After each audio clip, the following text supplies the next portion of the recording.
going on, guys? Bobby Betts Fights back at it again for another UFC breakdown. This time we got UFC Vegas 77 taking place at our favorite place, the UFC Apex. So, as always, going to go ahead and run through all of these fights, starting with the early prelims and ending with the main event, which is Holly Holm is facing off against Myra Brenna Silva. So, if you haven't already, follow your boy on the socials, Twitter, YouTube, betmma.tips. It's going to be Bobby Betts Fights. So we'll go ahead and move into the recap. I apologize if I sound like I'm kind of faint, keeping the voice low. It's late at night. The kid's sleeping. We want to make sure we don't wake them up. And yeah, I mean, what better way than to grind out a breakdown video, at midnight for UFC 77 because it's such a stacked card. That's a joke. I'm kidding. Anyway, let's go ahead and jump into the recap from last week, which, we took a bit of a hit. We ended up going 1-4 on our picks. Wasn't the greatest week. It kind of sucked because we got CLV on everything. Was looking good, but, that's the break sometimes. It's the way the cookie crumbles. It's gambling. So, start us off. The first pick was the only one that I regretted, and it was such a late ad.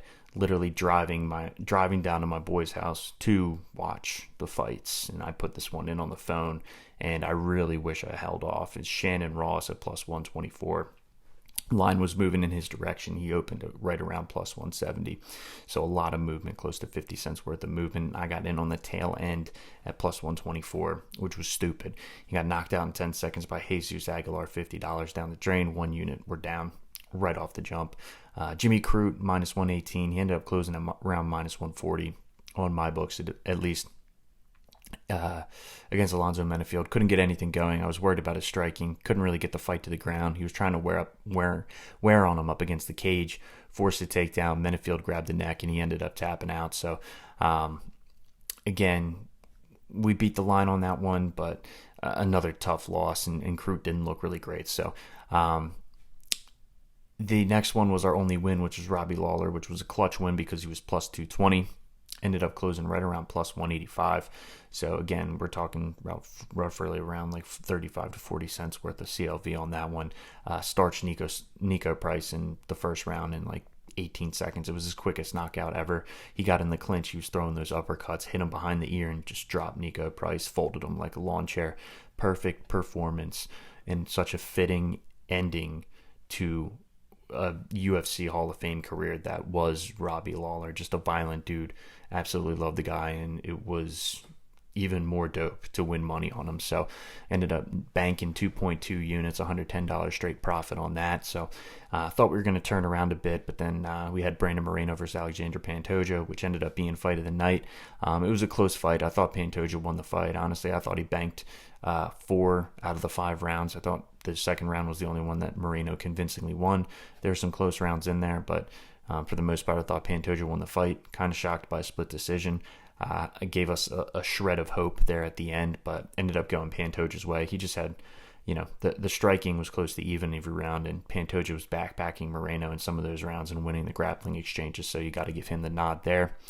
And then our parlay didn't end up hitting. We had Vitor Petrino, who did his job, dominated Prachnio actually on the ground, to many people's surprises, for third round submission. But then Jalen Turner against Dan Hooker, thought we were cruising in the second round after that head kick, and it just somehow flipped the switch in Hooker's mind, and Turner got visibly defeated when he wasn't able to put him away with that head kick that landed flush, and Hooker just put it on late. Thought he won round 2, round 3. Adelaide Bird giving Turner the third round for a split decision was just absolutely ridiculous. In a round that Hooker dominated. So ended up taking the L there, another unit loss. So ended up being 2.3 units on a loss and about $115 down. So we're giving some units back, but hopefully we can make those back this week. It's a wild card because not a lot of people like it because of the matchups. We don't have a lot of high profile fighters on this card, but the betting lines, there are some close lines. There's been a ton of line movement, and it's going to be really interesting. We're going to sink our teeth into it. I got quite a few bets on this card as well already that I'm going to go ahead and dish out to you. So let's get it started and let's jump right into it. We got Eileen Perez facing off against Ashley Evans Smith. Ashley Evans Smith is 6-5. That's her record. coming off of a long layoff of about 2 years. She was injured after her last fight against Norma Dumont, and then she ended up getting hit with the USADA suspension. She's coming back to fight Eileen Perez, who's 7-2, coming off a loss to Stephanie Egger, up a weight class at featherweight, and looking to rebound from that. So in this matchup, what it's going to come down to is Perez's grappling. Can she get the grappling going against Ashley Evans-Smith? And can Ashley Evans-Smith either keep the fight standing, where she can hopefully land the harder shots and out-volume Perez, who's kind of a wild fighter who throws some wild shots to close the distance, and it's kind of like an in and out, constantly feigning on the feet. You can tell she's kind of uncomfortable. She's looking to get the fight to the ground immediately. Or Evans-Smith, can she get on top and control the fight for long periods of time? In my opinion, I don't think she can. I think Eileen Perez has a distinct grappling advantage in this fight. If you look at her at the fight against Stephanie Egger, who's a judo world champ, just absolutely devastating on the ground, Eileen Perez did have success in the scrambles. She was able to get on top. She just wasn't able to stay on top against someone who's as good as grappling as Stephanie Egger. Ashley Evans-Smith struggles in the scrambles against Norma Dumont. Dumont was able to take her down. Smith tried to scramble, but Dumont, it was only one attempt, and after that, if Dumont was able to follow her hips, get to her back, Smith was done. So I really don't like that out of her. She's coming off a long layoff. She's getting older, and she's lost to much lesser competition. Eileen Perez hasn't fought the greatest level of competition on the flip side, but Ashley Evans-Smith, an armbar loss to Sarah Moraes is something that's pretty telling. So I'm going to go with Eileen Perez here. I really do think she's going to be able to grapple, get it down to the ground, stay on top, and probably hunt for a submission. I think she is live for one. So got her at -150. I do have a bet on the opening card to kick it off. And yeah, she's sitting right around -205 as it stands. So about 55 cents worth of movement. We'd love to see that in our favor, that is. Moving on, we got Alex Munoz facing off against Carl Deaton. So this is another interesting fight because there's been some money coming in on Munoz. So the line opened up. And when I say open, as I mentioned every card, I meant what the line was on Sunday. So to avoid those soft openers, really want to see how the sharp money's coming in. So Alex Munoz, -150. Carl Deaton was at +130. So we got some love on the Munoz side. He's sitting at -170 right now. Carl Deaton can be had at +145. In this fight, Alex Munoz, his game plan's pretty simple. He's going to be looking to get it to the ground. Pretty basic on the feet. Not really much in terms of combinations, volume, or being able to counter strike. I mean, he's going to throw those 1-2s, he's going to throw those shots to eventually take it to the ground, and that's where that's where the money's made for Alex Munoz, is that ride time. He's more of a wrestler. He's not much of a Brazilian jiu-jitsu practitioner, so he's not going to be a guy who's going to take a submission chance over position. He's going to look to stay heavy on top, look to control you. Carl Deaton on the flip side, I would say I'd give him the advantage in the stand-up. He kind of stands far away from his opponent. He's in and out. And when he is in, I mean, he comes in and he throws in combination, but he does leave his chin up, and he can get hit. He can get countered. Fairly durable, but the big knock on him as well, especially in his last fight against Joe Selecki. I mean, he can get controlled on the ground. He can get out wrestled, and I know he had mentioned before in previous interviews that he's been working on his ground game and he's been working on his wrestling heavy in preparation for this fight. So we'll see how it plays out. I mean, I know there's a lot of love for Munoz, but in this fight, I just don't see him being able to get the control time, and especially the way the judges have been judging fights. I think Carl Deaton's going to be able to get back up to his feet, and I got to give him the edge on the feet. I think he's going to be able to jump in with those combinations as long as he, times it right, throws those feints and doesn't telegraph it so Munoz can just duck under and grab a double. I really do think he's going to come in. He kind of stands far away and then kind of hops into it, and he does throw at awkward times, so he's got a decent understanding of when he needs to throw those strikes. But yeah, I think he can jump in, he can do the damage, and as long as he stays off of his back for long durations of time, as long as he keeps getting back up, I think he's going to win the damage battle, and he can eke out a decision. So I'm going to go with the underdog Carl Deaton in that fight. Line's moving the other way, so I don't have a bet on it. Moving on, we got Tyson Nam facing off against Azat Maksum. Maksum's making his debut. He's 16-0. Pretty highly touted fighter coming into it out of Kazakhstan. Tyson Nam, been around for ages. You're talking about a guy who's fought the who's who of the flyweight division inside inside the UFC and out. Tyson Nam, you know what you're going to get with him every single fight. Good takedown defense, going to be looking to keep it on the feet, and he's going to be looking to land those heavy shots, those heavy hooks that he throws, especially that right hand, and try to put you down. As at Maksum, very well-rounded fighter, pretty decent on the feet. He's pretty fast. He does leave himself open to get hit, but he does a very good job of mixing in his martial arts. He can duck under. He's got great wrestling, very good in the scrambles. He's very crafty on the ground. He will go for submissions. He will hunt for a finish. Good ground and pound as well with the elbows and in the top pressure. So, as far as this fight's concerned, the line is, I think, in my opinion, is ridiculous. I think Maksum has fought a decent level of competition outside of the UFC. I don't think that's been anything special. In his fights, he has been dropped. He is liable to get hit, and he does take some bad shots from far away. He's a minus 410 favorite as it stands right now. Tyson Nam's at plus 310. Nam actually opened around plus 350, and as that Maksum was closer to, I don't know, like 475. So a little bit of love's been coming in on Nam, but it's still a pretty wide line. This is one where normally I would stay off of it, but I just really do, like, after taking a look at the fights and diving a little bit deeper to try to convince myself one way or another to stay off of it, I actually like Tyson Nam in this fight. I think for the price, he's definitely worth a shot. The reason being is he's very good at keeping the fight where he needs to keep the fight, which is on the feet. I think if Maksum starts getting into those shots where he's not really throwing anything to kind of get Tyson Nam to shell up or defend it, and Nam kind of stands farther away and he'll pressure you with a lot of feints, so it makes it tough to kind of pick and choose when you're going to shoot.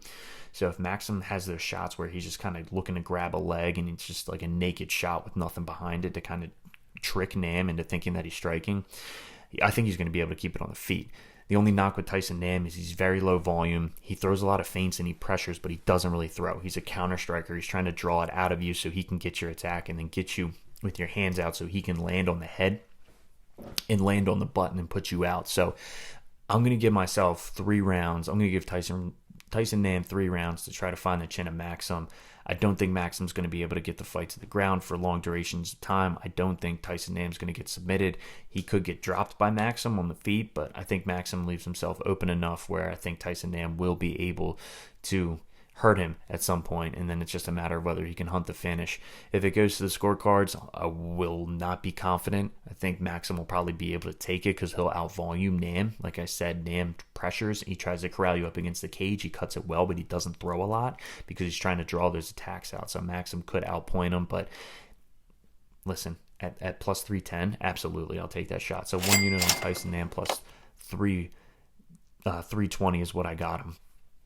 In at. So that's what we're going to go with. That is my second bet. And moving on, we got Evan Elder facing off against Genaro Valdez. So in this fight, as it stands right now, Elder's a pretty big favorite, minus 295. Genaro Valdez plus 245. A lot of love for Genaro Valdez as the underdog from what I'm seeing on the socials. And I love Genaro Valdez as a fighter. I think he's a dog. I think he's got... I like his stand-up. He's not afraid to get into a firefight. He'll literally walk right into it. It does not matter. Christ, I mean, he got dropped like 6 times against Matt Frevola, and Frevola had to use every ounce of energy to put him away. He just kept coming back. And, it's just, in this fight, it's going to be tough because I do think Evan Elder showed enough in his previous fight as a pretty big underdog against Nazim Sadykhov to really warrant being the favorite, but not this big of a favorite. I think Genaro Valdez is definitely live in this fight, and I think it's a lot closer than people think, but the line's moving the other way. Elder, minus 285. He's got 10 cents. It really hasn't moved all that much, but it is enough for me to stay away from it. I think Elder can keep it at distance and land some good strikes and kind of capitalize on Valdez's aggressiveness. I think Valdez could wrestle Elder. Elder showed a propensity to get out wrestled against Preston Parsons, but that was up a weight class, so I can't put that much stock into it because he's wrestling a guy that, he's got to defend against a guy who's naturally bigger than him. And at lightweight, I don't know if Gennaro Valdez is going to have the strength to do that, and he hasn't really worked that into his game plans in his most recent fight. So I can't really count on Gennaro Valdez really putting on the singlet and going in for double legs when he wants to stand and bang. So I think Gennaro Valdez is live. It's definitely dog or pass for me. As far as a pick, I'm going to go ahead and go with. I'm staying off this fight from a betting perspective. I'd be hard pressed to bet it, because I do think Elder will win the fight, even though he's too big of a favorite. He's gassed up. So I'm going to go with Evan Elder on it. But again, if you're taking Gennaro Valdez, by all means, I understand why. Moving on, we got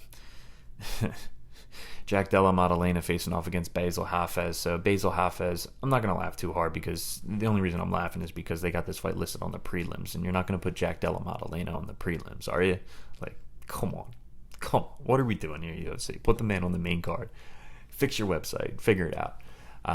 But he's facing off against Basil Hafez, who definitely earned his shot in the UFC. I mean,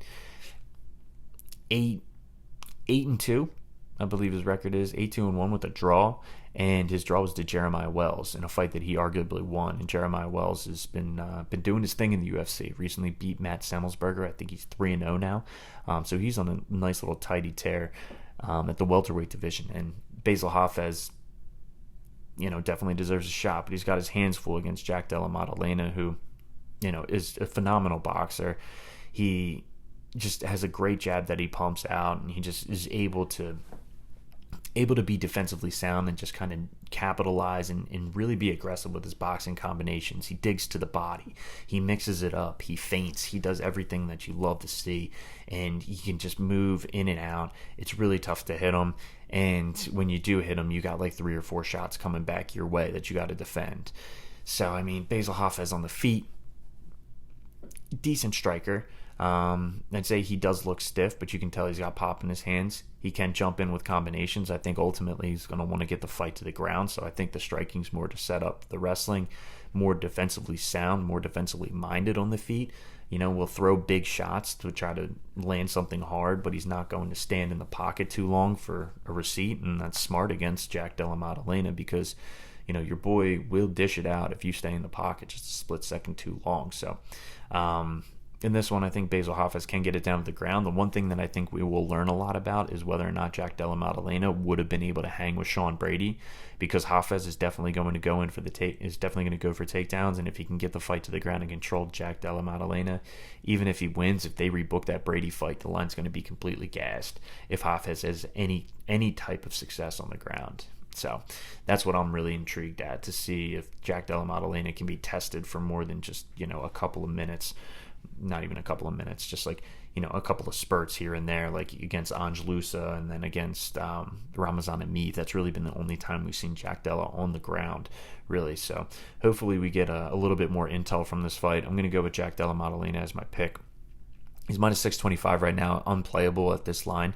Basil Hafez plus 440. It's dog or pass at that line. Like I said, I don't think Jack Della Maddalena is losing this fight. He's just too good. So I'm going to go with Jack Della Maddalena as my pick. Moving on, we got Austin Lingo versus Melquizel Costa. Line really hasn't moved. Lingo was plus 170. He's plus 175 as it stands. Costa on Sunday was minus 200. He's minus 205. So about 5 cents worth of movement. This fight, I think Melky Costa is more versatile than Austin Lingo. Austin Lingo is more reliable with what you're going to get. He's going to try to pressure you. He's going to try to be the guy that's leading the dance. He's got decent boxing. He corral you up against the cage. Really laid it on thick against Kilborn in his fight. And, won convincingly. He's not much of a finisher, though. He doesn't really have that big pop in his hands. And, against Nate Landwehr, he just got out-dogged in that fight. Against Costa, Costa's pretty dynamic striker. Can mix it up to all areas. Great kicks, very quick. And on the ground, I think he can have the advantage as well against Austin Lingo, who's solid, but, Lingo's going to want to keep it on the feet. That being said, I think it is going to stay standing. I think these two are going to bang it out, and I think Melky Costa is going to be able to take it. I just think he's more versatile with his attacks. You don't see Lingo... I don't know. I want to give Lingo more credit because I do think he's a decent boxer, but at the same time, I just think Melky's going to be able to pump those kicks, he's going to be more dynamic. He's going to be in and out, and it's going to give Lingo a lot to think about. I think Costa could catch him and hurt him at some point, but Lingo's tough to get out of there. So when it boils down to it, I'm going to go with Costa as my pick. But as far as like a bet, I'm staying off of this fight. It's been pretty stagnant, and Lingo is live in this fight. Don't get me wrong. I mean, if he catches Costa, or he's the one that's throwing more volume, if Costa just starts headhunting, or he gets a little bit too relaxed on the outside, anything can happen. But yeah, I'm gonna go with Melky Costa. He's just more dynamic of a fighter all around. All right, this is going to lead us into our next fight, which is Estela Nunes facing off against the debuting Victoria Dudakova. In this fight, we've had some pretty crazy line movement. Estela Nunes was a pretty heavy underdog at plus 235. She's now sitting around plus 170. Dudakova, you can get her around minus 200. So when we're breaking this one down, it's a pretty interesting fight because Dudakova is making her debut. Off of Dana White's Contender Series, she got signed, had I would say a pretty boring match with Maria Silva, who's also known as a grappler. A lot of grappling went on. First round, Dudakova had top position. Second round, Dudakova pulls guard, and Silva ends up on top for the duration of the round. And then in the third round, Dudakova looks like she tears her ACL, or at the end of the second round, I think she gets up and she just drops, ends up tearing her ACL. And then in the third round, she's able to get Silva down and able to just win out with more ride time on top. Win a pretty easy decision 2-3. So ends up getting signed. She's a good grappler, a striker, is just on the feet, just striking to clinch. Just moving forward with 1-2s. If you move straight back and get your back up against the cage, it plays right into her game plan. You need side-to-side movement, and you need to be able to strike off the back foot. Well, what does Estela Nunes do well? She can move laterally, and she can definitely strike off the back foot. So that's why I think it's an interesting matchup, and I'm really curious why this line is so far apart. Obviously some recency bias against Estela Nunes because she's dropped 3 in a row. But if you go back and look at her past fights, I mean, there's definitely a lot of positives that you can pull. There definitely are the negatives, but if you look at it against Sam Hughes, piecing her up in the first round, piecing her up at the beginning of the second, she starts to tire. Sam Hughes is able to sneak out the second round just with that cardio that she has. She just never stops moving forward. And then in the third round, able to get Nunes down. There's a point deduction in that one. She ends up losing a majority decision. So the next fight, before that, Ariana Carnelossi was more of the same thing. I mean, Estela Nunes was piecing her up on the feet. She ended up on the scorecards going into the third round, she was up on one judge's scorecard and 2 of them were tied. And Carnelossi able to get her down, ended up submitting her in the third. Probably gassed her out a little bit just moving forward and just being able to take all the shots of Nunes. And then in her most recent fight against Jairegi, she drops Jairegi, not able to finish her, and Jairegi just kind of pulls the dog out of her and just outdogs her, moving forward, throwing punches and bunches. Estela Nunes in the second round, not able to take it, ends up getting dropped and ends up getting finished. So, in this fight, I really do think that Nunes has a very good shot in this one. I think her lateral movement and just her ability to strike off the back foot and her accurate strikes are going to give Dudakova some issues. And Dudakova is the type of grappler that isn't going to do a lot as far as damage is concerned. She's more so position over submission, and she's not really heavy on the ground and pound.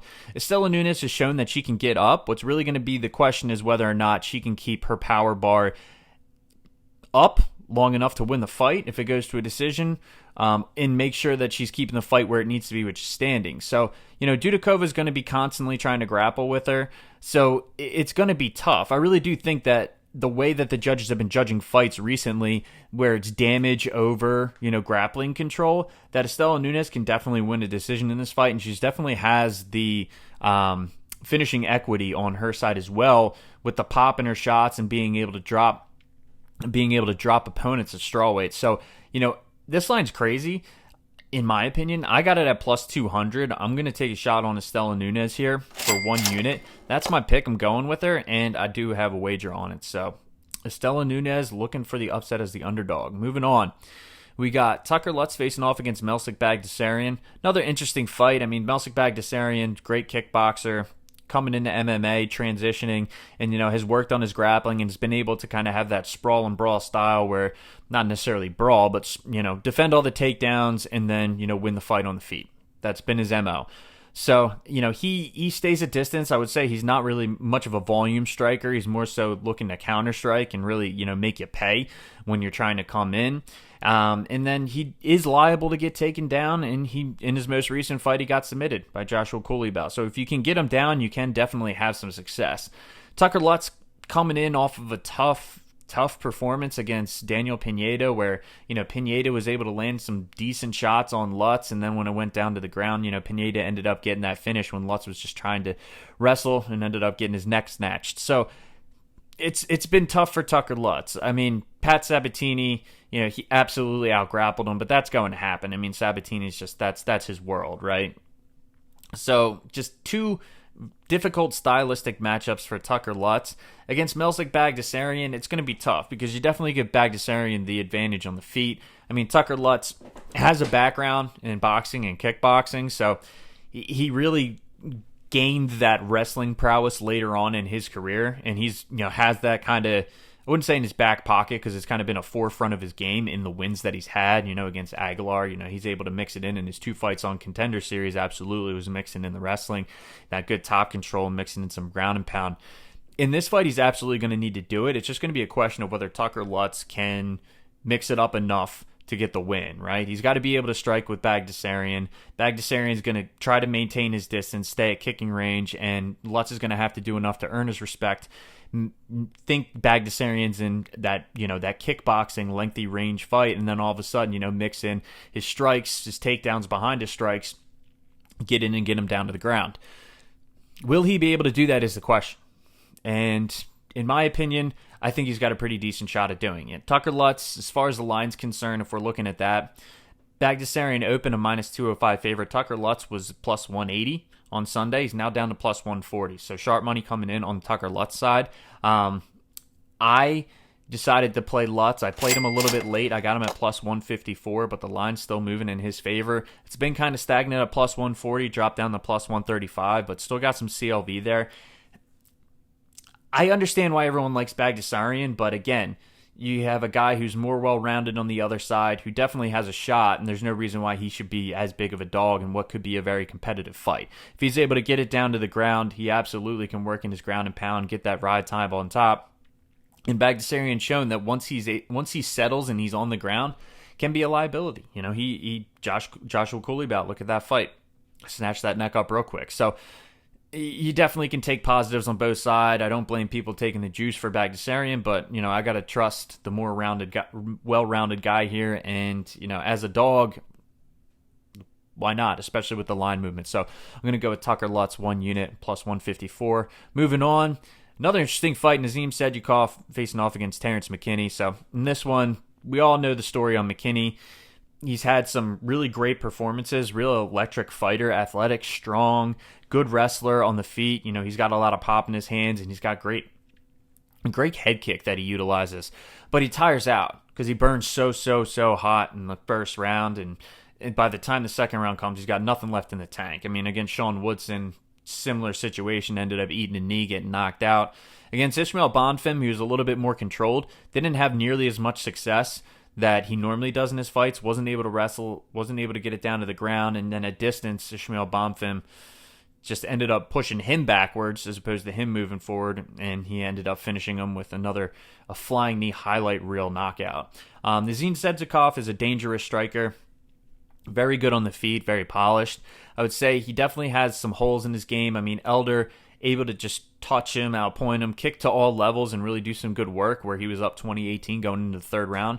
But Sadykhov he's violent, and he opened up that cut again on Elder's head, and he ended up stopping the fight. He ended up getting the win. So, I mean, that's credit towards him. He's able to land damaging strikes that do that type of damage. And against a guy like Terrence McKinney, I mean, he's been liable to get touched, and those violent strikers, like a flying knee from Woodson, a flying knee from Ishmael Bonfim, I mean, they put him out, And Drew Dober, after you withstand the storm, he was also able to put him out too. So, I mean, there's definitely a path to victory for Nazim Sadykhov. I mean, if we're looking at the line, Sadykhov was right around minus 150, and McKinney was hovering around plus 130, plus 135, depending on the book on Sunday. McKinney's down to plus 110, so about 20 cents worth of movement in his favor, and Sadykhov is right around minus 140, well, minus 130 as it stands right now. So it's tough because you like McKinney because as a dog, because he's not normally the dog, right? He's normally the heavy favorite. Sadykhov, again, I can see both sides where you think you're getting a discount on Sadykhov and you think you're getting, a great price on McKinney, depending on which side you like. If it lasts longer than a round, getting into the late second round, you got to favor Sadykhov, but Sadykhov is liable to getting taken down. He's been taken down previously, and Terrence McKinney has very good wrestling. Ferraziem, I wouldn't say has horrible takedown defense. He showed that he could grapple with Jamie Malarkey, and Terrence McKinney just ran right through him. He's a strong dude, especially in the first round, and I think if he puts on the wrestling shoes early, he's just definitely going to have Sadykhov in some dangerous positions. So I got in on McKinney at plus 124. I have a play on him as well for 1 unit, and that's what I'm rolling with. It's going to get dicey if it goes late, but I think McKinney, like I said, if he straps on the wrestling shoes and can get the fight down to the ground, mix in that ground and pound, and just kind of be electric early, I definitely think he can get him out of there early, and hopefully if it goes late, like I said, maybe even survive for a decision. But I really don't hope we get there.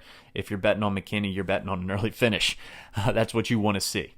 Moving on, we got Azaitar versus Francisco Prado. So it's another interesting matchup. I mean, if you Francisco Prado, not a very inspiring performance his last time out against Jamie Malarkey. He just kind of looked like a deer in headlights in his UFC debut. Didn't throw a lot, and Malarkey was able to mix his martial arts, win on the feet, and win on the ground for an easy 30-27 decision across the board. Azaitar, very good striker, a ton of pop in his hands, was a favorite against Frivola. It ended up closing closer to par, and Frivola ended up knocking him out. And we all know what kind of power that Matt Frivola has. So that was Azaitar's first loss, ended up getting his O snatched. So, in this fight, Francisco Prado definitely has the grappling edge from what you've seen, but if you go back and look at some of those fights that he's had on the regional scene against lesser competition, I mean, he's another guy who is really, really hot in the first round and then can tire out if he's grappling a lot. And Azaitar, he doesn't have, I wouldn't say he's got elite takedown defense, but he's definitely competent when it comes to grappling and wrestling. And he's definitely going to make Prado work if he takes that route. If it's standing, if Prado's that guy who's just going to go in and throw wildly, I mean, I think he has a shot to clip Azaitar, and Azaitar, if that chin is gone from that Matt Frivola knockout, then yeah, Francisco definitely could go in and get him out of there early. But I just think Azaitar, he's fought the better level of competition. He's the vet in this situation. He's been here before. I got him rebounding in this fight. I think he can find the chin of Prado and really hurt him. I don't think Prado's fought anyone that has the threat that Azaitar brings on the feet. Prado, in this one fight that, he fought a pretty competent striker. He ended up getting touched up early in the first round, faced some adversity, ended up battling back. But again, against Azaitar, I think it's going to be tough for him. I got in on Azaitar at plus 115. He's now minus 105, so looking at around 20 cents worth of movement his way. I like him as a dog. I got him as my pick, and I got 1 unit on him as it stands. A lot of plays this card, but, everything's just kind of, you got to trust the line and you got to trust what you're looking at. So going with Azaitar on that fight, I think there. Moving on, Chelsea Chandler versus Norma Dumont. This is another one. The line's pretty stagnant. It's minus 140, plus 120. That's the way it was on Sunday. It's gone up. It's gone down. Norma's been up to as high as, minus 150, minus 155, but she's back down at minus 140. So kind of up and down. I think people have different. The sharps are definitely conflicted on this one. Norma Dumont, she did open as the underdog way back as like the soft opener, and money came in on her, so she's now the favorite. But I don't really take too much stock into that. I think the sharps are going to start right after, right on Sunday. That's my philosophy, at least. So that's what I'm really looking at. So I don't take too much stock into that early line movement. But when we're looking at this fight and we're breaking it down, right? Norma Dumont, good striking, can throw together combinations. My problem with Norma Dumont is she strikes, she throws together good combinations, and then she goes to the wrestling, or she goes to the clinch in the up against the cage, or she backs off and resets, right? Like, I don't understand it. Like, she had Hosta hurt in some of these exchanges. She visibly was landing the more powerful strikes, and then she just ends up going into the clinch and holding her up against the fence. Like, just go in for the kill. And I think against Chelsea Chandler, it'll be a positive until it's not, right? Like, she can hurt Chandler, she can back Chandler up, but if she goes into the clinch against Chandler and doesn't finish her, like, you keep her hanging around late. Chelsea Chandler's not who you want to have hanging around late. She's got good ground and pound, she's got good wrestling, and Dumont, who's liable to tire out depending on the type of fight that she's fighting in the third round, Chelsea Chandler definitely can take over late in this fight, which is why I think it's so close. I think we're giving Norma Dumont a little bit too much credit. I did have her in the Hosta fight. She won 29-28, unanimous decision. I thought she banged 2 rounds in that, but again, it's close. And Chelsea Chandler, a southpaw, it's going to be a different look for her. She does have some pop in her hands, and if she can corral you up against the cage, I think she can have success with her striking. She's just going to have to walk through some shots with Norma, because I do think Norma's a little bit faster-handed than Chelsea Chandler is, so she's going to eat some. And if she can eat some and just move forward and kind of break Norma, I think she absolutely has a shot to win this fight. As far as a pick, I've been picking a ton of underdogs, and I honestly don't have a clue who I'm going to pick going into it, because I actually don't have a bet on this fight, which is shocking, I know. But I'm going to go with the dog. I'm going to go with Chelsea Chandler. Why not? I just got a feeling about her. I do think she can grind out Norma either to a late finish or just edge a decision. She putting in heavy ground and pound. If she can get Norma down on the ground, I just see just her being the more violent one in these exchanges. Moving on, we got Albert Duraev facing off against Junyoung Park. As far as the line's concerned, Duraev was sitting around plus 135 on Sunday. Junyoung Park minus 155. About 10 cents in Duraev's way, about plus 125, and in Junyoung Park's at minus 145. It's another one where, Albert Duraev's kind of an interesting cat. I was pretty low on him in his first 2 fights. Against Kopylov, he looked decent. He mixed in the wrestling, but Kopylov hanged around, ended up dropping him in that fight, and he ended up winning a unanimous decision. Against Buckley, got that eye puffed up, like Buckley was touching him up, and he was ripping him with head kicks. I think he's got a decent chin. I think people kind of mistake him getting beat up and that damage that he takes on his face for having a weak chin, but I think he can withstand the damage. It just didn't look good, and he wasn't able to work in his wrestling. Buckley defended the takedowns, and the damage built up, and they ended up calling the fight on that eye because it swelled up like a damn softball. It was absolutely brutal. Junyoung Park's a consistent fighter on the other side. I really do like Junyoung Park, the Iron Turtle. I mean, he's shown that he can improve in his past performances, and his most recent performances really been mixing in the wrestling. When he has a grappling advantage, he goes to it, and I really like that about him, especially against guys like Dennis Tululin, who is just going to try to defend the takedowns and stay on the feet. I mean, Junyoung Park just grinded him out and ended up finishing him on the ground. Again, against Ugly Man Joseph Holmes, same thing. Joseph Holmes is actually kind of billed as a guy who's got a little bit of a ground game and good jiu-jitsu, but Junyoung Park got him down to the ground. He got that top position, just showed that he can out-grapple you. So he's got good grappling to complement a decent stand-up game that he's got. He really is technical on the feet. He pumps the jab. He looks for openings. He sets stuff up. And, really, he's fought guys like Duraev who spam the takedowns, like Eric Anders, and ended up winning a decision against Anders. I mean, he's for his record, where he's got, I think, like 5 or 6 losses on his records. I think he's like 15-6 or 14-5, something like that. I got to take a look, but unfortunately, I don't have the time right now trying to roll through this stuff, but he really has fought guys that have a similar archetype of Albert Duraev and have had success.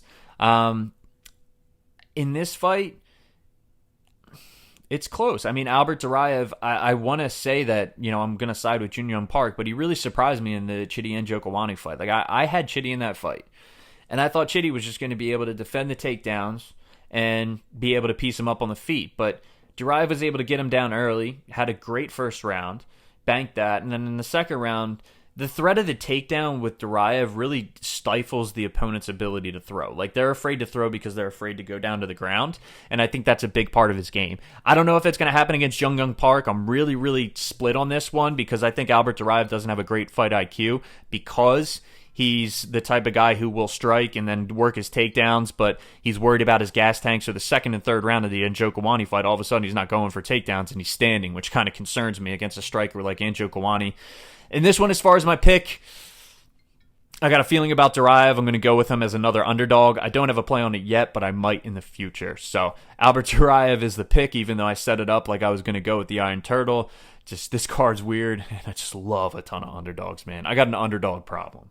Really, I do. For UFC Vegas 77, I got an underdog problem. All right, and that's going to lead us into our main event. We got Holly Holm facing off against Mayra Silva. In this fight, let's start off with Holly Holm. I mean, you know what you're going to get with her at this point in her career, right? There's not going to be many flashy knockouts. It's going to be a lot of clinch control. She's going to look to strike. She can volume strike, and she's going to skirt around the outside of the cage. And then when the time's right and she gets in close, she's going to grab those hooks and then she's going to try to catch you up against the cage, really work in the clinch, really grind on you, and then if she can, take the fight to the ground and work that ground and pound. So, we saw effective game plan in her last couple of fights. You go back to the Aldana win against Ketlin Vieira. She had over 10 minutes of control time. She ended up losing that fight because she just didn't do enough damage, didn't win the rounds. It was a close decision, a split one at that. And then in her most recent outing against Santos, she was actually wearing on her and able to get her down on the ground and, showed off that wrestling prowess that she's really come into late on in her career. Against Mayra Silva, it's going to be a tough test for her. She's a little, she has a nice wrinkle to her game. She's got the good jiu-jitsu. The previous wins against Lena Landsberg via knee bar, and then Stephanie Egger, who's a very accomplished grappler in her own right, armbarred her in the first round. So, she's got a good game on the ground. She also has solid striking. She has a lot of pop in her hands for someone in the division. I'd say she has plus power for that division. She mixes it in well. Nice Muay Thai style striker. She will walk you down. She kind of has a tendency to kind of get lulled into that like Tyson Nam type style fight where she's pressuring, but she's not actually throwing. But all around, Mayra Silva is a very solid fighter. The tough part is Holly Holm's so used to this 5-round atmosphere, and Mayra Silva, we just don't know what her gas tank's going to look like in the championship rounds, especially if Holly Holm's pushing the pace with this grappling.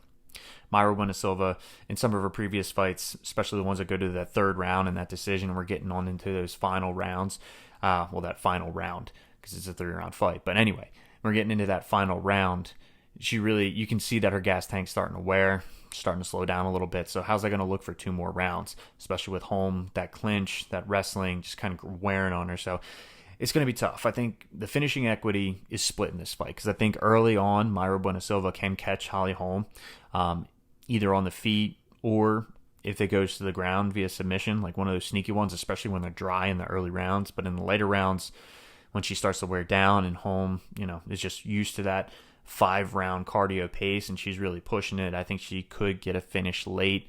But, in the Yana Santos fight, she had every opportunity to finish that fight on the ground and she didn't. So, unfortunately, I see this fight being a Holly Holm decision, unanimous across the board. Mayra Silva has a chance to get it done, but Holly Holm's going to be my pick. Don't have a bet on it. The line's moving towards Holm. She's around minus 165 when it opened up. She's minus 170 now. Not a lot of movement. Mayra Silva, if you like her, you can get her at plus 145. But Holly Holm's going to be the pick.